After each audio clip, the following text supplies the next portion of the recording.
Welcome back. आज AI project cycle में हम फर्स्ट इसका जो स्टेज है प्रॉब्लम स्कोपिंग, इसको हम बहुत ही रियल लाइफ के बहुत एक सिंपल एग्जाम्पल के साथ हर एक स्टेज को हम समझेंगे। यहाँ जैसे फर्स्ट हमारे पास डेफिनेशन है, ये पूरा एआई प्रोजेक्ट साइकिल क्या है। The AI project cycle involves a series of stages that guide the development of artificial intelligence solution. अब यहाँ पर सीरीज ऑफ स्टेजेस मतलब आपके स्क्रीन पर जो 5 स्टेजेस हैं इन्हीं को बताया जा रहा है।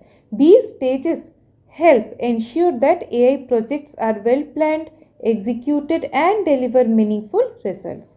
अब meaningful results क्या है और एग्जीक्यूट किस तरह से होते हैं, इसकी प्लानिंग क्या होती है, ये हमने लास्ट ट्यूटोरियल में एक बेसिक एग्जाम्पल के साथ जाना।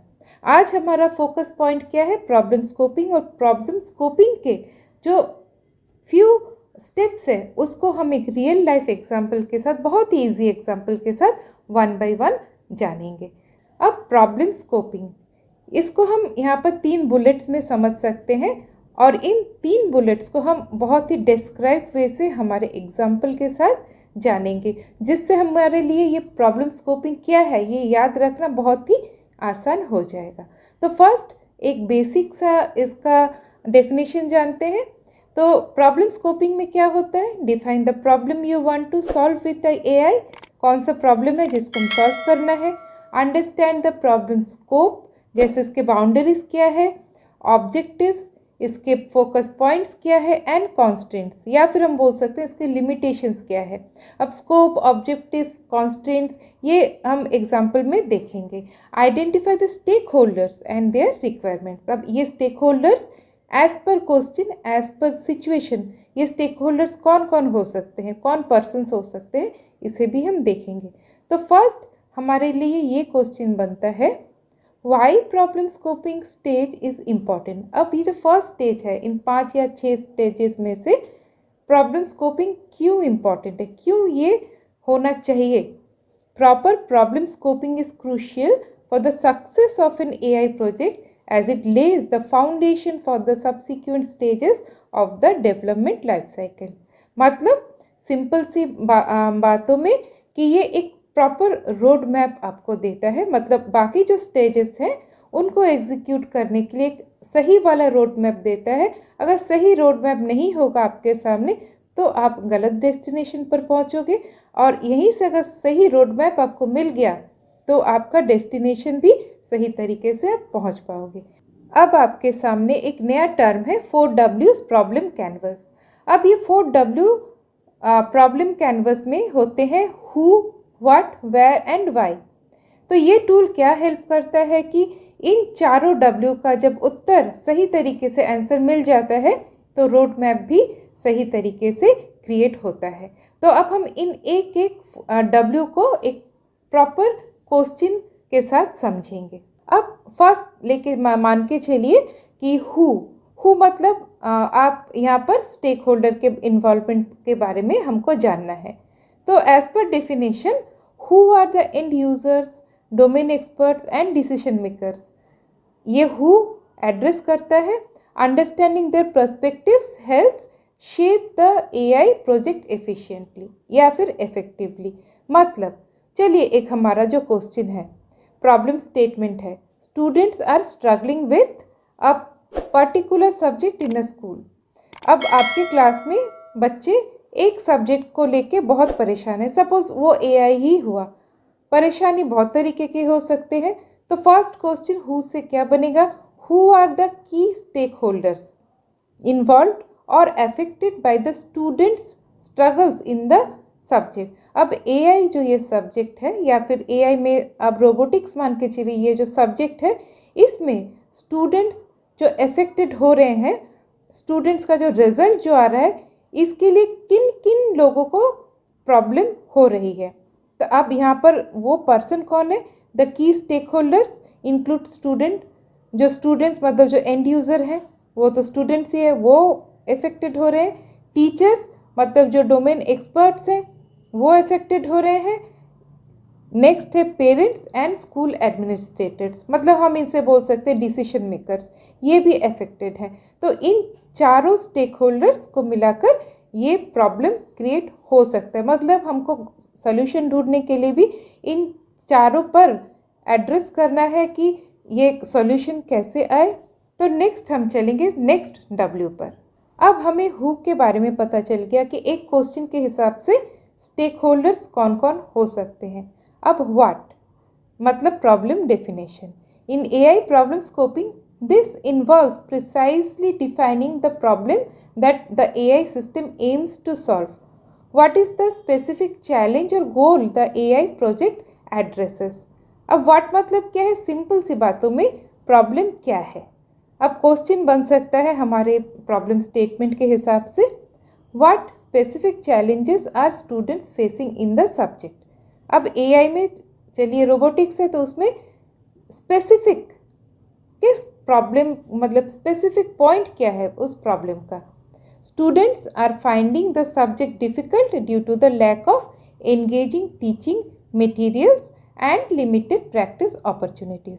अब जो सब्जेक्ट जो डिलीवर किया जा रहा है वहाँ प्रॉब्लम एक तो हो सकता है कि जिस तरह से पढ़ाया जा रहा है उन पढ़ाने में जो टीचिंग लर्निंग टीएलएम जो यूज़ हो रहा है वो काफ़ी हद तक पुराने हैं, जिसके कारण वो पर्टिकुलर सब्जेक्ट समझ में नहीं आ रहा है।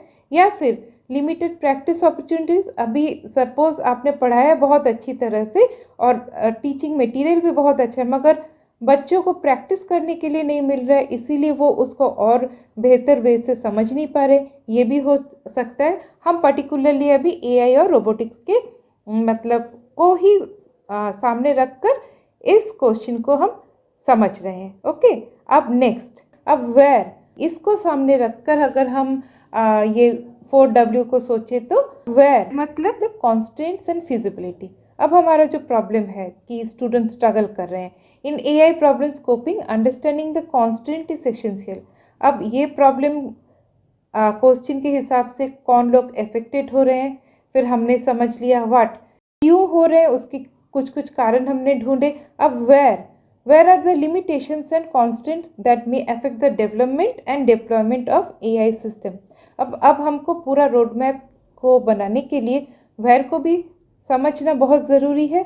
हमने प्रॉब्लम समझ लिया, कौन लोग अफेक्टेड हो रहे हैं समझ लिया, मगर वो क्या हम हमारे लिए क्या वो सॉल्व करना मतलब हम क्या उसको सॉल्व कर सकते हैं, ये भी एक बड़ा क्वेश्चन होता है कोई एक सोल्यूशन ढूंढने से पहले। तो इसको हम इस तरह से फ्रेम कर सकते हैं, where is the primary focus of the issue, is it specific to certain grade levels, classrooms और टीचिंग मेथड। अब ग्रेड लेवल्स हुआ तो दूसरी तरह से हमको सोल्यूशन ढूंढना पड़ेगा, क्लासरूम लेवल हुआ तो दूसरी तरह से, या फिर टीचिंग मेथड हुआ तो उसका सोल्यूशन दूसरी तरह से ढूंढना पड़ेगा।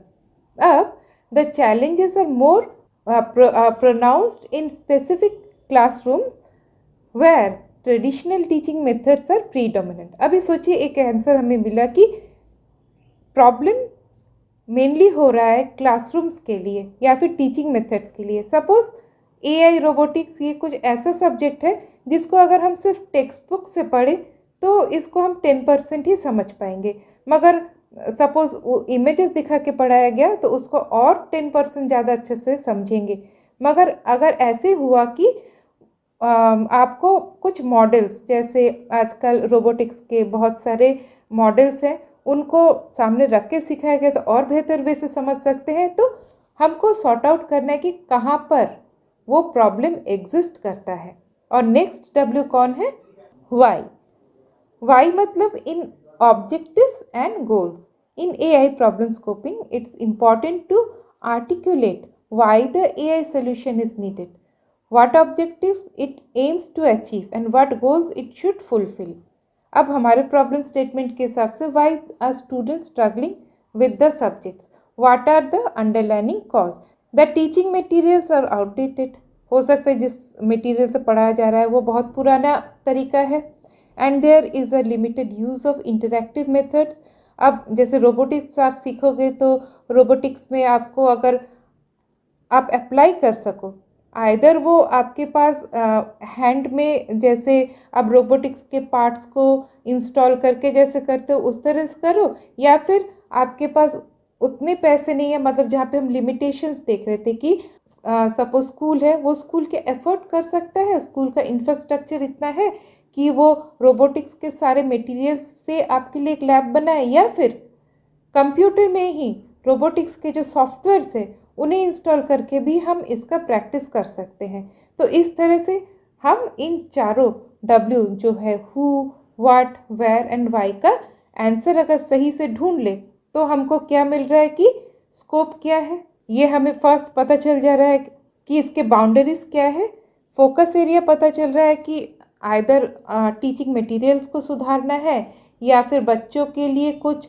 ऐसे मटेरियल्स का इंतज़ाम करना है कि वो और बेहतर से प्रैक्टिस करके सीखे।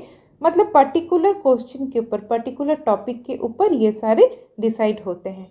तो फाइनली क्या हुआ, by addressing the 4 Ws, the school can devise targeted solutions such as updating teaching materials, incorporating interactive teaching methods, and providing additional practice resources.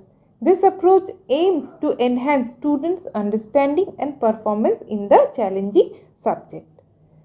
अब आपको ये सारे 4 Ws क्या है और ये किस तरह से हमारे प्रॉब्लम का रोड सॉल्यूशन के लिए रोड मैप को बनाते हैं, ये आई होप इस सिंपल से एग्जाम्पल से आपको समझ में आ गया। नेक्स्ट कमिंग ट्यूटोरियल्स में हम नेक्स्ट जो स्टेजेस हैं उनको इसी तरह से कोई ना कोई एग्जाम्पल के साथ अच्छी तरह से समझेंगे। तो आज के लिए इतना ही, फिर से मिलते हैं नेक्स्ट ट्यूटोरियल में, तब तक के लिए बाय बाय।